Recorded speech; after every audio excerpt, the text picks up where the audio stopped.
Subscribe for more stories and show your support by giving this video a thumbs up. Chestnut Sammy and the Magic Sharing Basket.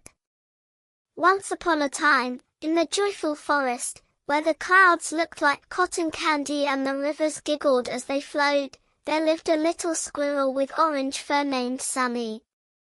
Sammy was the fastest climber in the forest. But it wasn't his speed that made him special, it was his giant heart. Sammy always carried a small, carefully woven basket on his back. The name of this basket was the surprise basket. This was because Sammy would put the most beautiful things he found in the forest into this basket, but he would never keep them for himself. It was autumn. The forest was painted in colors of yellow, orange, and red. It was time for the animals to get ready for their winter sleep. One morning, Sammy poked his head out of his nest, pointed his nose in the air, and sniffed. Sniff, sniff, sniff. Said Sammy. The air smells like fresh walnuts today. He put on his basket and started his adventure, jumping from branch to branch. His goal was to reach the great golden oak tree at the very top of the forest. Legend had it that the most delicious acorns in the world grew there.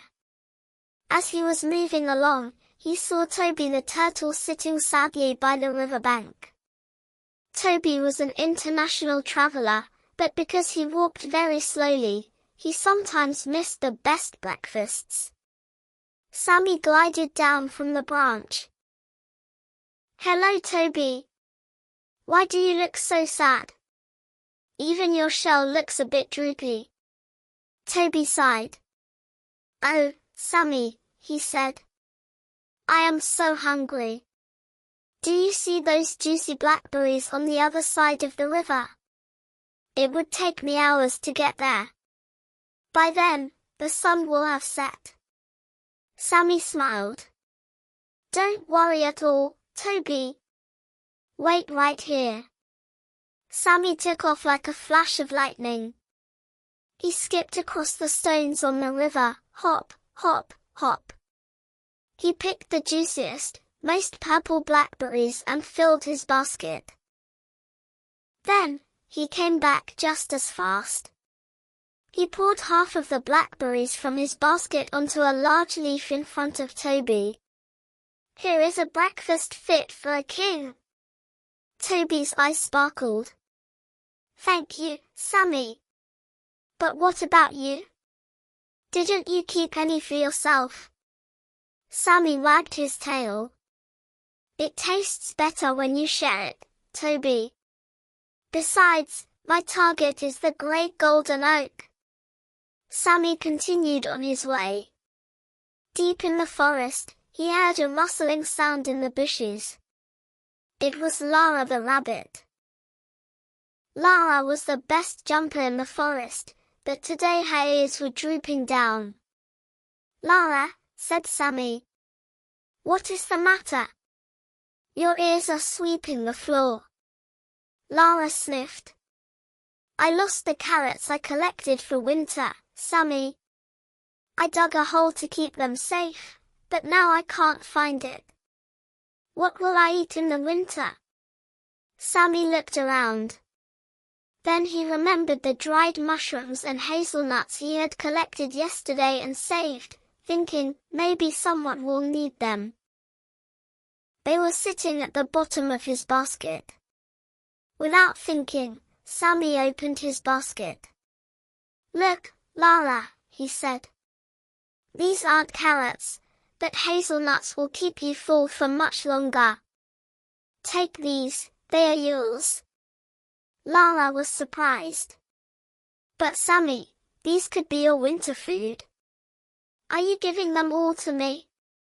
"Friends don't get cold in the cold weather, Lara, because sharing warms us up inside," said Sammy cheerfully. Lara gave Sammy a big hug.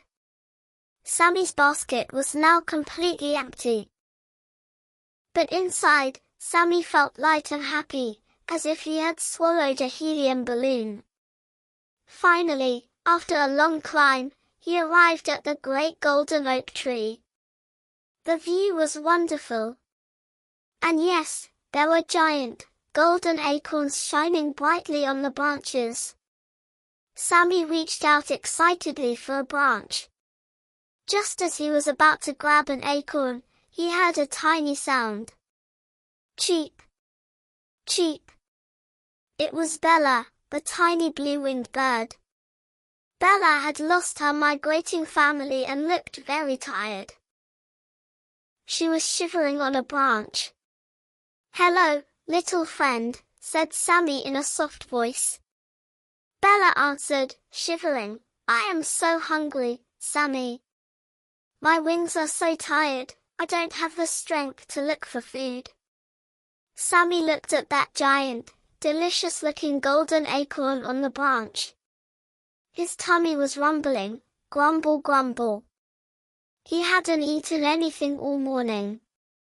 He had given the blackberries to Toby and the hazelnuts to Lara. This acorn was his prize. But then he looked at Bella's trembling wings. Sammy plucked that beautiful golden acorn. He carefully cracked the shell and held out the soft inside to Bella. "Eat this, Bella," he said. "It will give you energy. You need strength to find your family." Bella ate the food, and a light came into her eyes. "You are the best squirrel in the world, Sammy. But your basket is empty. What will you do in the winter?" Sammy looked at the sky. "I don't know," he said with a smile. "But at least my heart is full." That evening, as the sun was setting, Sammy walked slowly back to his home in the hollow of the old plane tree. He was really very hungry and a little bit worried. "I guess I will spend this winter with a little less food," he thought. As he got closer to home, a wonderful smell hit his nose. Sniff, sniff. What was that? The smell of fresh carrot cake. The smell of blackberry jam. And the smell of hot soup. When he arrived in front of his nest, he couldn't believe his eyes. A huge, long table was set up right in front of his door. At the head of the table was Toby the turtle. He was holding a giant bowl of blackberry salad. Next to him was Lara the rabbit. She had made a wonderful cake with the carrots she had eventually found. And flying above was Bella. She had found her family, and together they had brought all sorts of seeds and fruits in their beaks. Even Oliver the hedgehog and Milo the raccoon, whom he didn't know well, were there. Sammy asked in amazement. "What is this? What is going on here?" Toby spoke slowly. "Those blackberries you gave me today gave me so much energy that I told everyone in the forest how generous you are." Lara added, "The hazelnuts you gave me cheered me up, so I went to look for my carrots again, and I finally found them. And I wanted to share the extra ones with you." Bella chirped, "You shared your last meal with me, Sammy. We thought, shared food never runs out, instead it multiplies." That night, there was a magnificent feast in the joyful forest. Everyone put the food they brought from their own homes on the table. There was so much food that it was enough not just for one winter, but for 3 winters. Sammy sat at the head of the table. His basket had been empty all day, but now his plate and his surroundings were full of friends. He took a bite of carrot cake, then ate some of Toby's blackberries. "You know what?" said Sammy after swallowing his food. "I was right. Food really does taste better when you share it. Even tastier than that golden acorn I would have eaten all alone." From that day on, a new rule started in the joyful forest. No one would eat their meal alone. Every Friday, sharing table was set up, and Sammy's empty basket became the symbol of that table.